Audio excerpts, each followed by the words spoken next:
Muito boa tarde a todos. Um aspecto que tem estado em evidência nos últimos dias, entre tantos outros que têm sido discutidos e outros também especulados, foi a questão relacionada com o facto de o mosteiro de Sviatogorsk ter sido incendiado. Ora bem, nós vimos as imagens.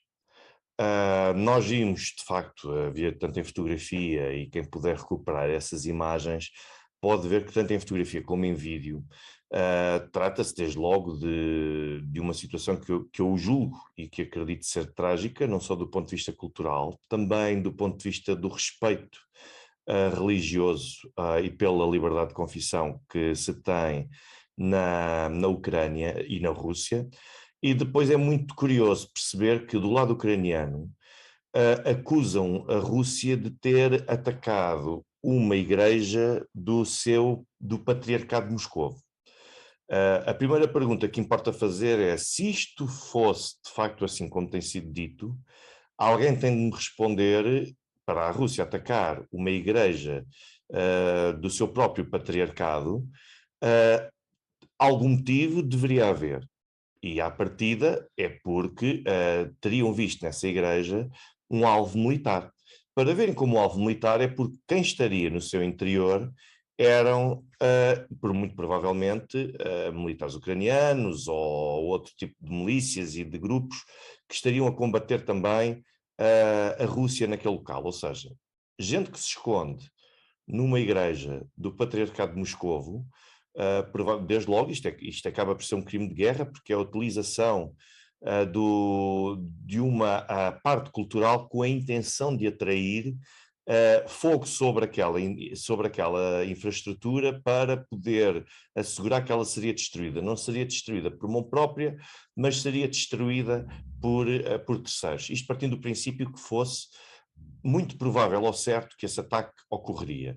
Não sendo o caso, é engraçado e sem ter graça nenhuma que o direito internacional humanitário protege as infraestruturas, os edifícios religiosos e culturais, nomeadamente as igrejas, os locais de culto, ou seja, atacar e destruir um local de culto é crime, mas esconder-se ou usar uma igreja ou um local de culto como escudo não é um crime, a menos que fosse, lá está, totalmente, absolutamente provável que aquele ataque viesse a ocorrer, porque seria uma forma de indiretamente provocar a destruição daquele local de culto.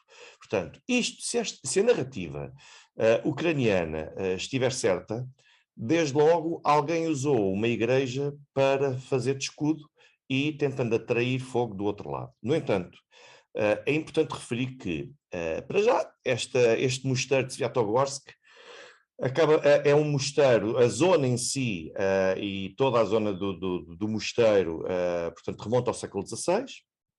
O mosteiro em si foi construído em 2009 e não só foi construído em 2009, como era o maior local de culto em madeira da Ucrânia, e torna-se, por isso, muito difícil de adivinhar ou de pelo menos aceitar que os russos fossem atacar um local de culto daquela que é, de algo que é do próprio Patriarcado de Moscou. Não fazia sentido, era estúpido, era gratuito, porque os ganhos seriam quase nulos, e eu sei que se anda a tentar passar a narrativa de que os russos atacam tudo a torto e a direito. Mas é importante, ainda assim, e eu não vou dizer que isso não aconteça ou noutro caso. Eu não tenho como contrariar isto, mas também ninguém tem como confirmar, ou seja, isto são pessoas. É um pouco conversa de café e nós cada vez mais ouvimos isso. A opinião pública acaba por ser um problema por causa disso. É que cada um tem opinião sobre tudo, mesmo sobre aquilo que não conhece. Então depois só conhecem duas trincheiras, ou o branco ou o negro, não conhecem o intermédio, ninguém está disposto para poder afastar os preconceitos próprios. Enfim, nem vale a pena continuar a discutir esta questão, porque tenho insistido nela inúmeras vezes. Mas a verdade é que as pessoas, os russos são lá de mal no qual temos de nos posicionar. Muito bem, então os russos destroem tudo. Tudo o que servir para corroborar que os russos realmente são os animais e são os selvagens, tudo serve.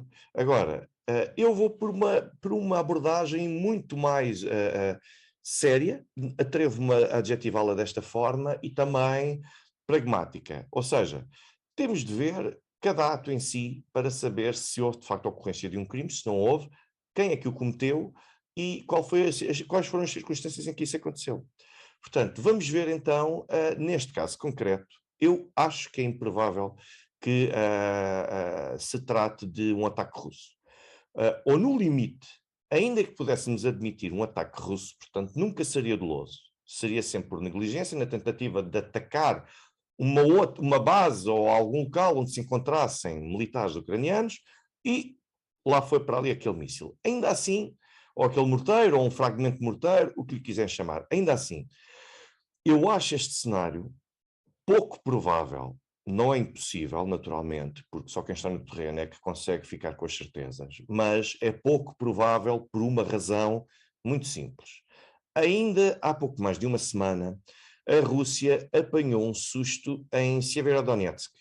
Ou seja, na tentativa de pressionar a partir da margem esquerda do rio Donetsk, os ucranianos que se encontravam em Severodonetsk, lançou alguns morteiros e eles acabaram por rebentar perto também de um local de culto que diz muito aos russos. Ou seja, na tentativa de apanhar pelo meio ucranianos e de apanhar aqueles que se encontram em Severodonetsk, os russos tentaram atacar por um flanco que quase destruía um outro mosteiro e que terá acabado por provocar a morte pelo menos dois elementos religiosos, dois sacerdotes ou dois elementos religiosos ligados àquela missão. Portanto, quando isto aconteceu, os russos entenderam que não era uma hipótese continuar a atacar por aquele flanco, porque corriam risco de destruir o local de culto. Isto, não só do ponto de vista religioso, seria grave, do ponto de vista da consciência e do ponto de vista também da forma como iriam atrair contra si hostilidade gratuita por um ato que não havia sequer a certeza de que pudesse conferir vantagem aos russos, vantagem militar aos russos, tudo isso levou a que eles começassem a ponderar com muito mais cautela as abordagens da situação onde se encontram infraestruturas religiosas. Portanto, volto a dizer, não é crível, com base neste susto que eles apanharam em Severodonetsk, porque foi um verdadeiro susto, não queriam destruir um mosteiro, não queriam assassinar ninguém ligado à missão religiosa, e sem querer acabaram por fazê-lo na esperança de atacar militares ucranianos, sem querer acabaram por fazê-lo, e então entenderam que não dirigiriam mais ataques desta natureza contra catedrais. Isto é que nós também em Kiev, no início da intervenção militar, nós ouvimos várias vezes, por favor, não destruam a Catedral de Santa Sofia e tudo mais, portanto, e nós não vimos nenhum tipo de... Existe muita cautela na forma como se bombardeiam centros de grandes cidades, porque a probabilidade, em alguns casos, de acertar em locais religiosos ou em locais com significado expressivo religioso pode ser elevada dependendo dos alvos militares que se queiram atacar. Portanto, nós não ouvimos nenhum ataque ao centro de Kiev, exatamente um dos motivos foram estes. O outro é que também a forma como serão conduzidos ataques em Kiev, no centro histórico de Kiev, por exemplo, é pouco provável que isso possa acontecer, mas há sempre alguma cautela. Isto para vos dizer que a questão de ter sido, de um mosteiro ter incendiado como resultado de um ataque russo naquela zona, não faz sentido. Não faz sentido por estas razões que vos disse. E, a meu ver, o cenário mais provável, com base nas imagens que nós vimos, é de que se trate de fogo posto. E porque é que é mais provável que seja, este é o cenário que deverá ser visto como o mais provável. Desde logo, se olharem para as imagens, vocês veem a forma como as chamas consomem a catedral. Ou seja, vocês veem que não é muito diferente, por exemplo, daquilo que nós tivemos em Notre Dame. Vocês veem que se tivesse sido atingida o mosteiro, se tivesse sido atingido por algum morteiro ou por algum fragmento, tratando-se de um mosteiro totalmente construído em madeira, ele teria, se tivesse sido atingido, teria sido completamente destruído o mosteiro e não queimaria aos poucos, como vocês veem. Como nós podemos ver, aliás, nas imagens, aquilo vai ardendo. Depois, se tivesse sido atingido também por algum morteiro ou por algum fragmento, no mínimo, teria também uma parte imediatamente danificada. Ora, como vocês podem ver pelas imagens, o fogo surge do interior para fora e, se repararem bem, toda a estrutura está imaculada, portanto, nós percebemos que está a arder lentamente e à volta do mosteiro não existe rigorosamente mais nada que esteja a arder. Portanto, é muito provável que se trate de facto de fogo posto durante uma manobra de retirada, algo do género, ou totalmente gratuito. E porquê que eu digo que pode ser visto como sendo totalmente gratuito? Porque se nós formos ver as várias notícias que ocorreram, pelo menos até abril de 2022, nós vemos que os ortodoxos ucranianos do Patriarcado de Moscovo têm sido alvo de ataques de grupos de extrema-direita ucraniana já há vários anos. Portanto, ainda antes do Euromaidan acontecer, já isso verificava e ligados à extrema-direita. Isto está, aliás, documentado. E é importante nós percebermos que, muitas vezes, quando nós olhamos para os relatórios e para as notícias, nós temos de perceber se trata da Ukrainian Orthodox Church ou se é Orthodox Church of Ukraine. Isto porquê? Porque a Igreja Ortodoxa Ucraniana é aquela que está afiliada ao Patriarcado de Moscovo. A Igreja Ortodoxa da Ucrânia é aquela que foi constituída há poucos anos e que está associada ao Patriarcado de Kiev. Portanto, foi uma forma que foi encontrada pela Igreja de poder garantir a separação face ao Patriarcado de Moscovo. Ora bem, esta divisão não foi pacífica. Nós temos vários documentos, incluindo o Conselho de Direitos Humanos das Nações Unidas, que nos relatam a forma como a Igreja Ortodoxa Ucraniana, que é aquela que está ligada ao Patriarcado de Moscovo, foi expoliada, portanto, foi esbulhada por parte dos novos membros e até das altas autoridades que integram a Igreja Ortodoxa Ucraniana, da Ucrânia, que está ligada ao Patriarcado de Kiev. Portanto, o Patriarcado de Kiev criou uma nova corrente, desligou-se do Patriarcado de Moscovo, tomou posse de um conjunto de bens imóveis e, a partir daí, reparem que em abril de 2020, foi desde logo, há notícias, basta procurar no Google, só no espaço de uma semana, em abril de 2020, foram incendiados o Mosteiro de Odessa, foi incendiado também o Mosteiro de Lipki, a Igreja de Lukavtsy e o Mosteiro Gamalievski em Suni. Ou seja, se vocês viram logo, temos logo aqui 4 locais religiosos associados ao Patriarcado de Moscou que foram incendiados dolosamente. Houve a intenção de provocar esse incêndio. E reparem que já em 2022, também em abril, houve uma igreja ortodoxa que foi incendiada em Paris, a russa, naturalmente, na decorrência do início da intervenção militar russa na Ucrânia. Portanto, outra notícia, o que eu gostaria também de partilhar convosco, para vocês terem esta noção, eu vou partilhar então o relatório do Conselho de Direitos Humanos da ONU. Reparem que isto é oficial, portanto eu já vos vou mostrar a capa, mas vejam aqui o ponto 86. A Comissão de Direitos Humanos da ONU documentou 9 casos em Kiev e em Rivne, nas regiões de Rivne e Kiev, envolvendo violência por parte dos fiéis da Igreja Ortodoxa da Ucrânia, ou seja, do Patriarcado de Kiev. E contra quem? Ora bem, e o que é que diz mais? Havia uma preocupação do Conselho de Direitos Humanos em 2019 sobre o envolvimento de atores não religiosos na forma como está a ser feita a transição por parte do Patriarcado de Moscou para o Patriarcado de Kiev, incluindo autoridades locais e grupos de extrema-direita, bem como a inação da polícia, a inércia da polícia durante estes incidentes. Ou seja, o que isto demonstra, uma vez mais, é dar a razão quanto à questão da russofobia, o argumento da russofobia, e não só dar a razão ao argumento da russofobia, como ainda também subscreve que existe essa complacência, passividade, existe a perfeita noção das autoridades em facilitarem o caminho, ou não atrapalharem o caminho, a grupos de extrema-direita e autoridades locais para que a transição seja violenta e para que haja repressão sobre a Igreja Ortodoxa Ucraniana do Patriarcado de Moscou. Em 6 desses casos, reparem que em 6 desses casos, o Conselho de Direitos Humanos documentou a intimidação contínua e as ameaças contra o clero e contra os crentes da Igreja Ortodoxa Ucraniana, portanto, do Patriarcado de Moscou.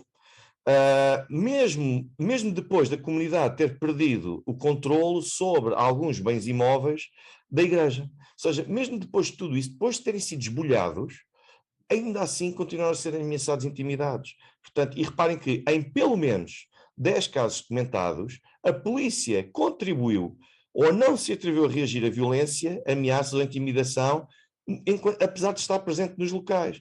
Ora bem, se nós precisamos de mais evidência de que, de facto, existe aqui, uma vez mais, uma perseguição motivada claramente pela questão da russofobia, a meu ver, este tipo de dúvidas dissipam-se com muita facilidade. Portanto, isto só para nós percebermos que o cenário mais provável é que, de facto, que o mosteiro tenha sido incendiado, tenha sido fogo posto pelo lado ucraniano. E, em vez de nós vermos, como eu vi nas notícias, ao longo de sábado e também de domingo, uma forma absolutamente vergonhosa, que é nem sequer se lançar a hipótese, afirmou-se categoricamente, basta vocês verem quais foram os jornais e os telejornais que passaram este tipo de notícia, em vez de lançarem hipótese, não sabemos, podem ter sido russos ou ucranianos, eu admito isso com honestidade, porque as pessoas às vezes não sabem onde procurar. Não, aquilo que nós vimos foi do mais desonesto que pode ser e mais propagandístico que pode haver na forma como é acompanhada esta intervenção militar da Rússia na Ucrânia, que é o dizer e escrever ataque russo, incendeia e destrói o mosteiro de Sviatogorsk. Isto é do mais desonesto que pode ser feito, que é pessoas que não têm a certeza aproveitarem qualquer facto, manipulá-lo, martelá-lo, adulterá-lo, para poderem vender uma narrativa que é conveniente. Claro que a seguir este tipo de afirmações vêm logo os comentários, nós sabemos muito bem de quem, a dizer que realmente os russos são os animais, os russos já estão dispostos a tudo, vale tudo para conseguirem conquistar espaço, enfim, não vale a pena gastar mais o meu latim a discutir isto, acho que já ficou bastante clara esta situação, esta realidade e a discussão deste caso. Uma outra notícia recente prende-se com o facto de, eu vou partilhar convosco, foi que há instantes, não tem assim tanto tempo quanto isso. Ora bem, o Kyiv Independent, esse jornal que é tão independente, que acaba por não ser independente, e aliás, quando nós temos algo com o nome independente no nome, desconfiem, porque muitas vezes é uma forma de eles próprios se convencerem de que aquilo é independente. O Kyiv Independent tem de ver naturalmente quem é o dono ou proprietário do Kyiv Independent, tem de ver naturalmente qual é a influência do proprietário do Kyiv Independent e sobre, não só no conflito, mas também a alimentar a campanha anti-russa e não só.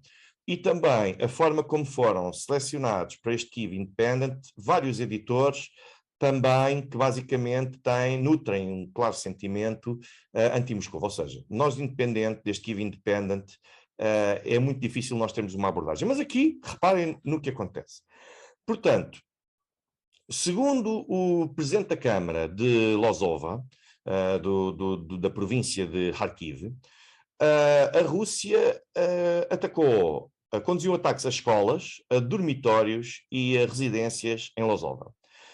O ataque danificou 3 escolas, 2 jardins de infância e dormitórios. Qual é o primeiro pensamento que as pessoas acabam por ter? Bom, atacar escolas, atacar infantários, atacar áreas residenciais, como é que é possível fazer uma coisa destas? Bom, mas reparem uma coisa, é curioso que ataquem, que tenham essa vontade de matar civis, que muita gente diz, e depois reparem no que é que diz nesta segunda frase, no casualties were reported, ou seja, não houve mortos.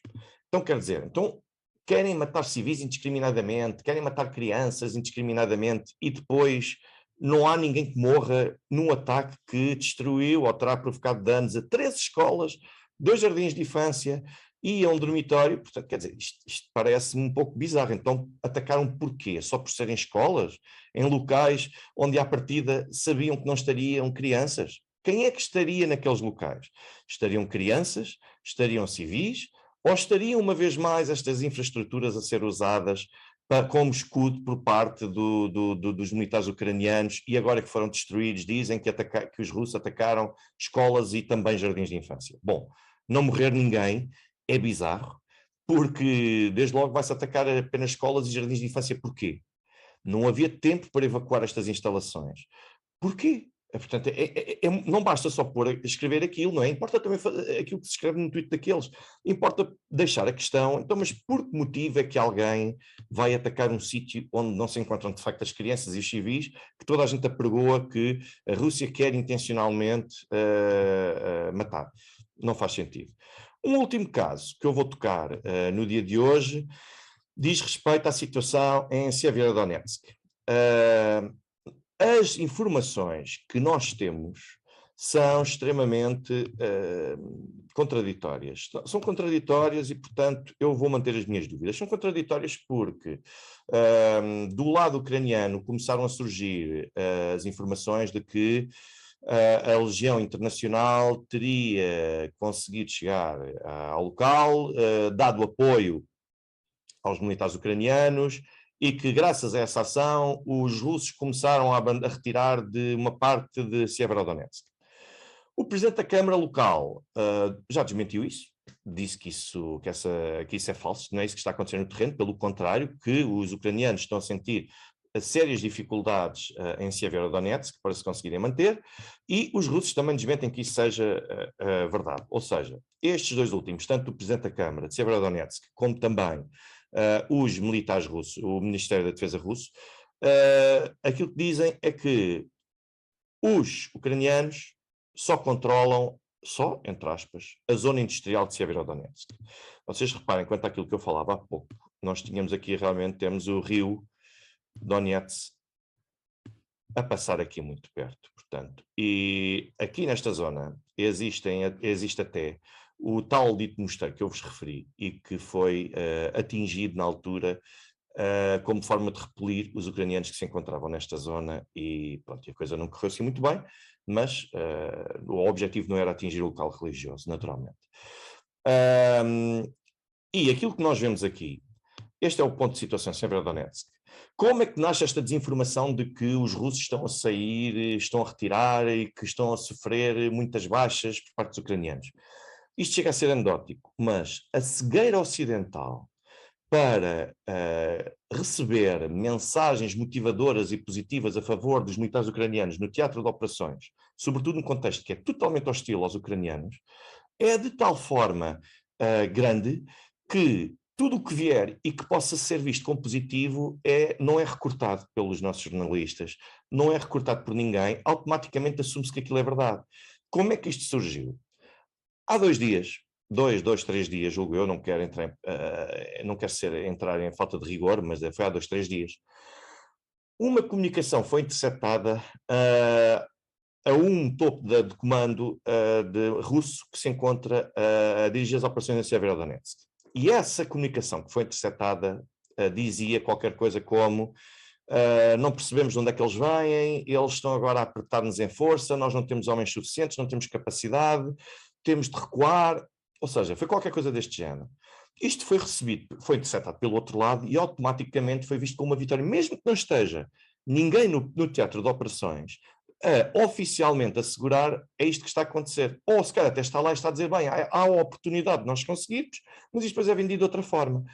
Resumindo, há muita informação que não é informação, é intoxicação intencional e, sobretudo, em contexto de conflito armado. Há muita informação que é despejada intencionalmente cá para fora ou que se facilita a sua interseção por parte do inimigo, já para que se acredite que o ponto de situação é e se atua de uma determinada forma que possa ser favorável a quem intencionalmente veio a trazer aquele conteúdo cá para fora. Esse terá sido o caso, acredito eu, embora isto não fosse assumido pelos russos, mas esse terá sido o caso desta comunicação que foi interceptada e que foi recebida como uma vitória de algo que depois aparece o presidente da Câmara de Severodonetsk a desmentir, a dizer que era falso. Os russos também a dizer que era tudo falso. E a verdade é que nós neste momento temos informações contraditórias sobre o que é que de facto cada parte controla. Mas temos desde já uma confirmação oficial por parte do lado ucraniano de que as coisas não são assim como foram vendidas nos últimos dias. Portanto, vamos ter cuidado com o tipo de informação que passamos cá para fora. A informação não sendo oficial, e mesmo sendo oficial, tem de ser muito bem recortada. E neste momento, este é o ponto de situação em Lugansk. Portanto, aqui está a fronteira. Continuam outra vez a tentar encerrar, a tentar apertar aqui com Lysychansk. Lysychansk seria uma hipótese para conseguir deixar que os militares ucranianos evacuassem Lysychansk, se conseguissem desde logo isolar totalmente esta zona. Zolotia está praticamente aqui dominada, e agora existe a intenção de conseguir prosseguir por esta zona fora, até controlando tudo isto, porque se controlar toda esta zona até cá acima, quem está em Lysychansk fica completamente bloqueado. E depois há aqui uma outra questão também importante, é que Bakhmut, nós temos aqui, deixem-me só ampliar, para vos mostrar uma zona no mapa que aqui se encontra e que, para todos os efeitos, corresponde à estrada que vai conduzir a Lysychansk. Ora bem, esta estrada que aqui se encontra acaba por ser, vejam que temos aqui os russos a continuarem a progredir para esta forma, temos aqui uma estrada também considerada uma estrada estratégica por causa da circulação que pode ser feita até se chegar a este ponto. Só mais um minuto. Pronto. E o grande objetivo, basicamente, é conseguir estrangular todas as vias de acesso a Lysychansk. E porquê a Lysychansk? Porque se isso for feito, esta estrada, se ficar bloqueada, então, nesse caso, o que nós acabaremos por ter aqui será a impossibilidade de reabastecimento dos militares que estão, neste momento, concentrados nesta zona. Reparem que esta estrada acaba por ser a estrada principal que conduz e que vai levar até à zona de Lysychansk. E, sendo essa estrada principal, aquela que vai a Lysychansk, nós temos aqui uma estrada longa, que já está aqui a ser interceptada naturalmente pelos russos nesta zona.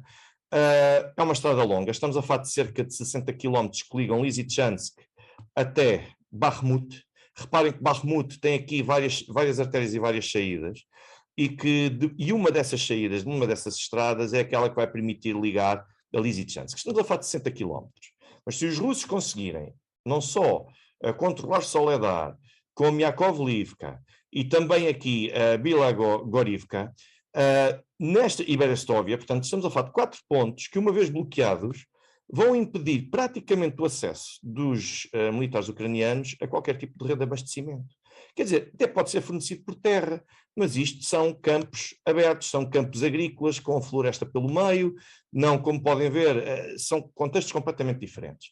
Portanto, neste momento, a grande prioridade passa por parte dos russos de montar um cerco grande e depois formar pequenos cercos junto destas regiões, mas através do controle destas 4 zonas.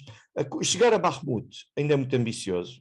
Se os russos conseguirem controlar Bakhmut, parece-me a mim que vai ser, pelo menos nas próximas 1 a 2 semanas, parece-me que é uma façanha incrível, porque Bakhmut está muito bem apetrechado, está muito bem abastecido e apoiado, e talvez ainda seja cedo para se conseguir chegar a Bakhmut. Mas, se conseguirem Soledar, Yakovlivka, Bilagorivka e também Berestovia, acabam por neutralizar, mesmo que não o controlem também diretamente, mas consigam montar uma linha de fogo que possa impedir a circulação nesta estrada, isso por si só já vai causar grandes dificuldades a quem está em toda esta zona, porque a partir de Lysychansk conseguem fazer o abastecimento para Riskia, de alguma forma também conseguem chegar a Severodonetsk e conseguem dar algum apoio. Portanto, estamos a falar, como eu vos falei aqui no outro dia, cerca de 15 mil militares. Permite fechar Lugansk e permite a província de Lugansk, e permite, por outro lado, também estancar essa base de apoio e colocar os militares ucranianos que se encontram nesta zona em alguns apuros. Portanto, vamos ver como é que a situação evolui e depois, pronto, e depois naturalmente que nós vamos voltar ao contacto e farei uma atualização assim que for possível. Uma boa tarde a todos.